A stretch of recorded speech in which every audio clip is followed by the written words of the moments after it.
Nous parlons à présent du Mali. Les chefs d'État de l'AES se retrouvent en sommet à Bamako. La capitale malienne accueille ce 22 et 23 décembre le deuxième sommet des chefs d'État de la Confédération des États du Sahel, AES, créée en juillet 2024. Il s'agit du premier sommet après celui du lancement officiel de cette confédération. Il sera donc essentiellement question de faire le point des avancées après un an de parcours. Sommet qui permet de faire le point, comme je le disais, sur le plan militaire, le plan sécuritaire, mais aussi les questions de développement dans les trois pays et aussi les questions transversales qui obligent les trois pays à se retrouver, surtout au niveau des sommets, pour parler et discuter et définir ensemble la voie à suivre. Nous en parlons avec nos invités. Je commence par vous, Gabin Adjao. Les chefs d'État du Burkina, du Mali et du Niger se retrouvent au Mali, à Bamako, pour leur sommet, le sommet de l'AES qui retient notre attention. Ah oui, en sortant de la CEDEAO, et puis après la déclaration de janvier 2024, où ils avaient dit que c'est un chemin de non-retour, ils avaient mis fin à leur participation aux activités de la CEDEAO. Et donc, on décidé pratiquement de sortir de cette institution sous-régionale. Là, aujourd'hui, c'est un axe qui est en train d'être défini. On avait déjà parlé de fonds ou bien de la banque de l'AES et tout, de la banque d'investissement de l'AES qui a été déjà formalisée. Ça va très vite parce que la plupart du temps, quand on met en place ce genre d'institution, ça prend un peu de temps avant qu'on ne mette les institutions sous-adjacentes à cela. Mais aujourd'hui, on voit que c'est une communauté qui évolue très rapidement et avec déjà la formalisation de leur confédération. C'est vrai qu'il s'agit d'une alliance. Après, on sait qu'il y a certains aspects de cette alliance-là, ça va être très difficile à mettre en œuvre parce que quand on parle d'assistance militaire mutuelle, aujourd'hui, c'est très compliqué parce qu'on a vu avec l'attaque de Génime du côté du Mali, on n'a pas pu voir les forces armées nigériennes et burkinabées intervenir pour secourir le Mali. C'est le Mali seul qui a bataillé dur pour pouvoir s'en sortir. Ce n'est pas la faute au Burkina et au Niger, mais c'est beaucoup plus lié au fait que chacun avec ses problèmes et il va falloir aller beaucoup plus dans un réalisme donné. Je pense que ces pays-là, ils veulent bien faire les choses, tout ce qu'ils reprochaient à la CEDEAO, ils veulent arriver à le faire de l'autre côté de l'AES. C'est de très bonnes intentions et ce genre de rencontre tente à formaliser aussi bien politiquement que économiquement l'AES et surtout à forger une entité assez forte. Je pense que c'est déjà une très bonne chose. Maintenant, est-ce que les trois pays c'est ce qui relève beaucoup plus mon attention aujourd'hui. Les trois pays aujourd'hui fragilisés par le terrorisme, ils arrivent à faire ce qu'ils peuvent faire, mais quels seront leurs rapports avec la CEDEAO? Parce que c'est vrai que c'est une entité à part aujourd'hui par rapport à la CEDEAO et véritablement leurs objectifs. Quand on prend les objectifs initiaux de la CEDEAO avec les objectifs actuels de l'AES, c'est pratiquement les mêmes choses, sauf que dans l'application au niveau de la CEDEAO, ça a pêché un peu. Maintenant, est-ce qu'à leur niveau, ils pourront arriver quand même à faire ce genre d'application pour que les populations arrivent à bien se sentir?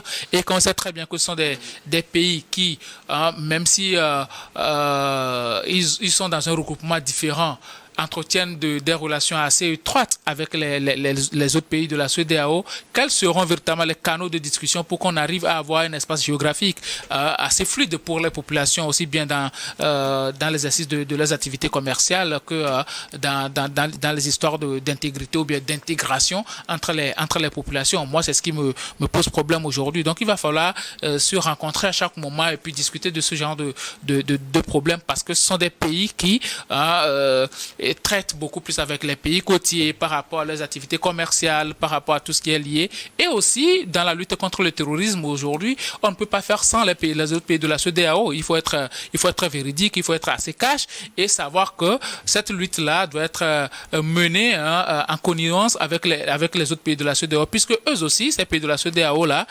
subissent la même chose comme les pays de l'AES. Donc, n'est-ce pas tout cela qui rend aussi nécessaire ce genre de sommet pour permettre aux chefs d'État de réfléchir sur ce qu'on a fait et ce qu'on doit faire? Oui, c'est en cela que c'est très important. C'est en cela que c'est très important. Mais jusque-là, du côté de l'AES, à part la déclaration liée au fait que, bon, les citoyens de la CEDEAO peuvent venir dans les pays de l'AES sans aucun problème. À part cette déclaration-là, on n'a pas vu de véritable volonté de rentrer en discussion avec la CEDEAO pour essayer de créer quand même de bonnes relations entre ces pays-là et les pays de l'AES, en dehors des relations bilatérales qu'il y a ces pays, on ne voit pas des relations entre les entités, c'est-à-dire l'entité AES et l'entité CEDEAO. C'est comme si, ils se regardent à chaîne de faïence, qui va faire le premier pas, qui va essayer de donner, ou bien de prendre langue à premier avec l'autre entité. C'est ce qui pose problème aujourd'hui. Or, nous savons très bien qu'au niveau sécuritaire, nous faisons tous le même combat. Quand nous prenons le Togo, le Bénin, le Nigeria, pratiquement tous les pays de l'Afrique de l'Ouest, mais pas avec les mêmes partenaires. C'est ça, c'est le problème aujourd'hui. Parce que, il y a certains qui sont restés avec la France, avec les États-Unis, avec l'Allemagne, mais au même moment, dans les pays de l'AES, ils ont rompu ces relations-là avec la France, avec les États-Unis, avec l'Allemagne. Donc aujourd'hui, les relations de ces pays-là, c'est beaucoup plus lié avec la Chine, la Turquie, l'Inde et tout ça. Mais avec les pays de la CEDEAO, je pense qu'il va falloir aller au-delà. Parce que autant bien vous avez la possibilité de nouer votre relation avec la Russie et autres, mais les autres aussi, eux aussi, ils ont la possibilité de nouer leur relation avec d'autres puissances. Mais au-delà de cela, il faut voir les intérêts supérieurs, non seulement des pays, mais aussi et surtout de la communauté ouest-africaine, de l'espace géographique ouest-africain. C'est ça qui est très important aujourd'hui. Donc s'ils arrivent à surpasser, à aller au-delà quand même de ces considérations, je pense qu'on pourra arriver à trouver de la quiétude dans l'espace géographique de l'Afrique de l'Ouest. C'est ce qui doit compter véritablement. Merci beaucoup à vous, Gabin Adjaro, Esaïe Edo, Assimi Goïta, Abdourahmane Tiani et Traoré, le capitaine Traoré se retrouve à Bamako pour parler lors de ce sommet des questions de défense, de sécurité, de diplomatie, d'intégration, de développement et aussi d'autres questions transversales qui unissent ces trois pays qui se retrouvent aujourd'hui dans l'AES. C'est le deuxième sommet des chefs d'État de l'organisation. Oui, je pense que ce sommet est important pour ces trois États qui se retrouvent aujourd'hui dans l'AES après leur sortie de la CEDEAO. Très important dans la mesure où, après une année d'activité sous justement cette organisation qui est l'AES, il est important de se retrouver pour se poser les questions: qu'est-ce qui a été fait, qu'est-ce qui n'a pas été fait. Et je pense que c'est sur le plan politique surtout qu'on peut parler de rupture entre l'AES et la CEDEAO. Sur le plan économique, je pense que les relations continuent. Si vous prenez par exemple le marché des titres publics, toutes les semaines, les trois pays de l'AES font des sorties sur le marché des titres publics pour justement solliciter les ressources financières, et tenez-vous bien, ces ressources financières sont mobilisées auprès des pays de l'UEMOA qui, la plupart d'entre eux, sont toujours des pays de la CEDEAO. Donc sur le plan économique, je pense que les relations continuent, peut-être avec le Bénin où les pays de l'AES ne pourront plus utiliser le port de Cotonou. Toutefois, les relations continuent. Donc à cette rencontre, je crois que c'est inscrit à l'ordre du jour. Quelle est leur relation aujourd'hui avec la CEDEAO sur le plan politique? C'est important dans la mesure où les trois pays ne peuvent pas s'en sortir seuls. Surtout qu'ils ont coupé les ponts avec la France, l'Allemagne et les États-Unis. Ça dit que c'est avec ces pays qu'on peut s'en sortir ou comment? Non, ça ne veut pas dire qu'on peut s'en sortir avec ces pays, mais les pays de la CEDEAO continuent les relations avec ces pays, et eux autres, ils sont en quelque sorte dans l'Afrique de l'Ouest, même s'ils ne sont pas dans la CEDEAO, ils sont dans l'Afrique de l'Ouest, et travaillent toujours avec ces pays. Par exemple, le Togo, les pays de l'AES sont toujours en coopération avec le Togo, et le Togo continue toujours ses relations, que ce soit avec la France, l'Allemagne ou les États-Unis, ce qui voudra dire que quelque part, ils ne peuvent pas miser uniquement sur les pays de la CEDEAO, alors que ils ne sont pas en bon terme avec ceux qui sont les amis de ces pays de la CEDEAO, qui sont d'ailleurs soutenus par ces trois pays, ces pays occidentaux que je viens de citer. Donc il est important pour eux de revoir cet aspect, l'aspect politique de leur coopération, de leur collaboration avec la CEDEAO. Et donc les trois pays, je le disais, sur le plan militaire maintenant, vous savez que les trois pays sont également sortis du G5 Sahel, alors que le G5 Sahel était mis en place justement pour faire face au terrorisme.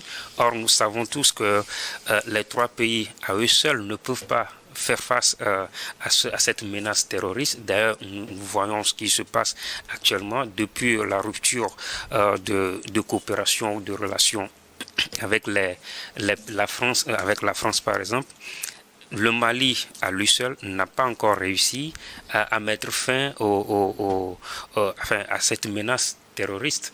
Et même si nous savons que la Russie, le Mali est soutenu par la Russie, là encore, ils ne sont pas encore arrivés.